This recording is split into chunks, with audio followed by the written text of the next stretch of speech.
السيناريست مين هو السيناريست وايه دوره؟ السيناريست هو كاتب متخصص بيكتب السيناريو، يعني القصة المصورة بالحوار بالمشاهد، تعليمات وصف الحركة والمكان بطريقة ممكن أحولها إلى عمل بصري. يعني إيه عمل بصري؟ يعني فيلم أو مسلسل أو حبكة درامية بعملها مشهد كده أنا شايفه قدام عينيا، اتعمل مكان، اتعمل شخصية بتمثل أو شخصية موجودة هنا في شخص بيتقمصها، اتعمل حوار بيني وبين شخصية أو بين شخصيتين شايفهم قدامي.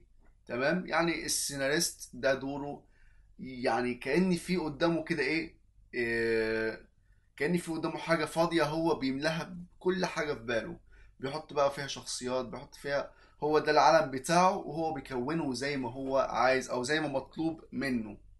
طبعا دوره بيشمل ابتكار الأفكار أو تحويل عمل أدبي، كتابة التريتمنت، طبعا كتابة المسودات أو الدرافتس، وإجراء التعديلات بعد ملاحظات المنتج أو المخرج أو الأستوديو، ومتابعة قضايا الاعتماد والحقوق. طيب ايه الوظائف بالظبط اللي بيقوم بيها السيناريست على مستوى العملية الإنتاجية؟ أول حاجة التحضير والتطوير، بحث وبناء حبكة، بناء شخصية، كمان كتابة التريتمنت والحوار الكلي واللي حاصل، يعني كل حاجة بتحصل تقريبا هو بيكتبها أو بيألفها السيناريست. تاني حاجة بيعملها المسودات الدرافتس، كتابة المسودة الأولى، عمل مراجعات متعددة وتسليم نسخة للعمل. تالت حاجة بيعملها السيناريو التفصيلي، يعني وصف الحوار وكتابة المشاهد، الإيقاع الدرامي والزمن السينمائي. بعد كده بيعمل ايه تاني؟ بيعمل التعديلات، وده بعد النقاش مع المنتج او المخرج او الاستوديو، عشان طبعا لو في اي حاجة في الدراما الموجودة يتعمل حاجة اسمها اصلاح درامي او اصلاح المشاكل الدرامية. ممكن كمان ايه؟ ممكن كمان يكون حاجة اسمها التعاون مع فريق، يعني اجتماع المنتج المخرج طاقم العمل كلهم ممثلين او ايا يكن، يعني في طاقم العمل الاساسي طبعا مع السيناريست لعمل ورشة كتابة. ايه تاني بعد كده؟ القضايا الرسمية، يعني التفاوض على الأجر، الحقوق بتاعته، ومطالبة الاعتماد على النقابات لما تكون موجودة. أحيانا ما بعد الإنتاج بيعمل كتابة ال ADR اللي هو إعادة الحوار في الأستوديو، أو المشاركة في جلسات الستوري بوليش قبل التسليم النهائي. هل دور السيناريست بيختلف من دولة للتانية؟ أكيد طبعا بيختلف.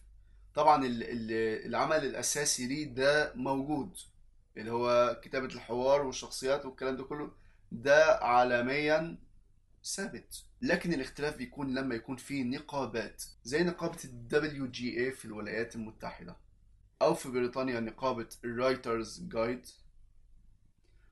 طبعا النقابات دي دورها ايه؟ دورها انها تساعد في ترسيخ او انها تدي الكاتب حقه بالكامل، سواء في تحديد الاجور او تحديد اهمية الكاتب او حاجات كتير جدا زي كده. نقابة الموسيقيين ونقابة الممثلين وكلام زي كده كتير بيدي ده حقهم ودول حقهم. كمان في نقابة الكتاب او السيناريستس. طبعا تقدير الكاتب بيختلف من دولة للتانية على حسب هل الدولة دي أهم حاجة فيها الأفلام والمسلسلات أو البرامج التلفزيونية أو كذا أو كذا أو كذا. كمان هل الدولة دي يعني مستواها عالي في السينمات والحاجات اللي زي كده ولا مستواها قليل؟ يعني هل هعمل مثلا أمريكا زي دولة ما بتعملش ولا أفلام ولا مسلسلات؟ هعمل مثلا، يعني مثلا نعمل مقارنة بين أمريكا والهند في السيناريست. في أمريكا ممكن ياخد من 20,000 دولار لحد أكتر من 40,000 دولار. الأرقام دي مثبتة، ده في القليل.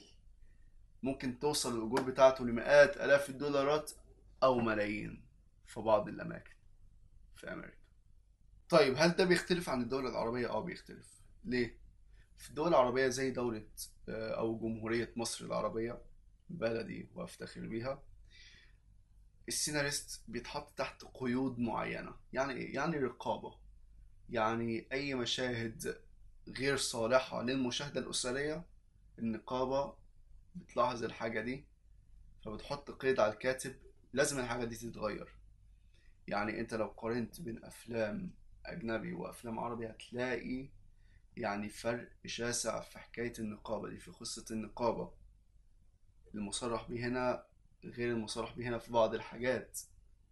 هنا الحبل سايب شوية، هنا الحبل سايب على الآخر. تمام، يعني ده تفصيلي كده ايه صغير، مش تفصيلي جامد، يعني حبيت بس اوضح بعض الحاجات في فيديو كده سريع.